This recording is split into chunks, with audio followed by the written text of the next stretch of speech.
കേരളത്തിലെ തദ്ദേശ സ്വയംഭരണ സ്ഥാപനങ്ങളിലെ വോട്ടർ പട്ടികയിലെ ക്രമക്കേടിൽ അന്വേഷണം വേണമെന്ന് ബി.ജെ.പി. വോട്ടർ പട്ടികയിലെ വിവിധ ക്രമക്കേടുകൾ സംബന്ധിച്ച് ദേശീയ നിർവാഹക സമിതി അംഗം കുമ്മനം രാജശേഖരന്റെ നേതൃത്വത്തിലുള്ള ബി.ജെ.പി. പ്രതിനിധി സംഘം സംസ്ഥാന തെരഞ്ഞെടുപ്പ് കമ്മീഷന് പരാതി നൽകി.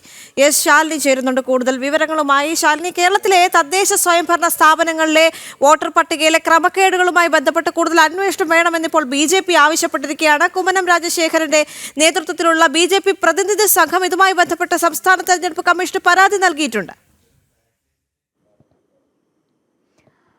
തീർച്ചയായും ദേവിക, തദ്ദേശ സ്വയംഭരണ സ്ഥാപനങ്ങളിലേക്കുള്ള തെരഞ്ഞെടുപ്പ് അടുത്തിരിക്കുന്ന സാഹചര്യം, ഒപ്പം തന്നെ കഴിഞ്ഞ മാസം 23-ാം തീയതിയാണ് കരട് വോട്ടർ പട്ടിക പുറത്തിറക്കിയത്. ഈ വോട്ടർ പട്ടികയിൽ വ്യാപകമായിട്ടുള്ള ക്രമക്കേടുകൾ ഉണ്ടായിട്ടുണ്ട് എന്നുള്ളതാണ് ബി.ജെ.പി. കണ്ടെത്തിയിട്ടുള്ളത്. തിരുവനന്തപുരം ജില്ലയിലടക്കം സംസ്ഥാനത്തെ വിവിധ ജില്ലകളിൽ വ്യാപകമായി കൃത്രിമ വോട്ടുകൾ കടന്നുകൂടി. ഒപ്പം തന്നെ ഒരാളുടെ മേൽവിലാസത്തിൽ ഒന്നിലധികം വോട്ടുകൾ, ഒരേ ആൾക്ക് ഒന്നിലധികം വാർഡുകളിലും സെന്ററുകളിലും വോട്ടുകൾ, ഇവരുടെ ക്രമ നമ്പറുകൾ, ഒപ്പം തന്നെ വാർഡ് നമ്പറുകൾ, ഒപ്പം തന്നെ ID നമ്പറുകൾ അടക്കമുള്ള കാര്യങ്ങളിൽ വ്യാപക ക്രമക്കേട് നടന്നിട്ടുണ്ട് എന്നുള്ളതാണ് ബി.ജെ.പി. കണ്ടെത്തിയിട്ടുള്ളത്. കൂടാതെ ഏറ്റവും എടുത്തു പറയേണ്ടത്, തിരുവനന്തപുരം ജില്ലയിലെ പല മണ്ഡലങ്ങളും 100 വാർഡുകളുള്ള തിരുവനന്തപുരം കോർപ്പറേഷനിലടക്കം ജനസംഖ്യയേക്കാൾ കൂടുതൽ വോട്ടർമാർ ഓരോ വാർഡുകളിലും കടന്നുകൂടിയിട്ടുണ്ട് എന്നുള്ളതും ബി.ജെ.പി. കണ്ടെത്തിയിട്ടുണ്ട്. ഈ സാഹചര്യത്തിൽ കൂടിയാണ് ബി.ജെ.പിയുടെ ദേശീയ നിർവാഹക സമിതി അംഗം കൂടിയായ കുമ്മനം രാജശേഖരന്റെ നേതൃത്വത്തിൽ ഇന്ന് സംസ്ഥാന തെരഞ്ഞെടുപ്പ് കമ്മീഷന് മുൻപാകെ പരാതി നൽകിയിട്ടുള്ളത്.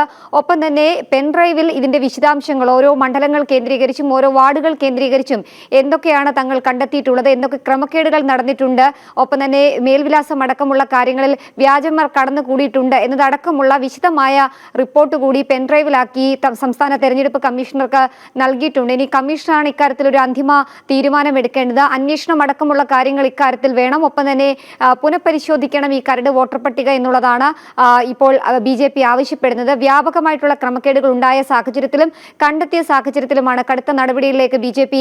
കടക്കുകയും ചെയ്തിട്ടുള്ളത്. നമുക്കറിയാം, സംസ്ഥാന വ്യാപകമായി ഈ തെരഞ്ഞെടുപ്പുമായി ബന്ധപ്പെട്ട് വലിയ രീതിയിലുള്ള വിവാദങ്ങൾ തുടരുന്നുണ്ട്. ഒപ്പം തന്നെ ഈ വോട്ടർ പട്ടികയും കരട് വോട്ടർ പട്ടികയുമായി ബന്ധപ്പെട്ട് പരാതികൾ ഉയരുന്നു. ഒപ്പം തന്നെ വാർഡ് വിഭജനം അടക്കമുള്ള കാര്യങ്ങളിൽ വലിയ രീതിയിലുള്ള ഭിന്നതയും വിമർശനവും ഉയർന്നു. ഈ സാഹചര്യത്തിൽ കൂടിയാണ് ബി.ജെ.പി. കൃത്യമായി സംസ്ഥാന തെരഞ്ഞെടുപ്പ് കമ്മീഷണർക്ക് പരാതിയുമായി എത്തിയിട്ടുള്ളത്. പരാതിയിൽ എന്തായാലും ഉടൻ തന്നെ നടപടി ഉണ്ടാകുമെന്നുള്ളതാണ് നമ്മൾ പ്രതീക്ഷിക്കുന്നത്. ദേവിക.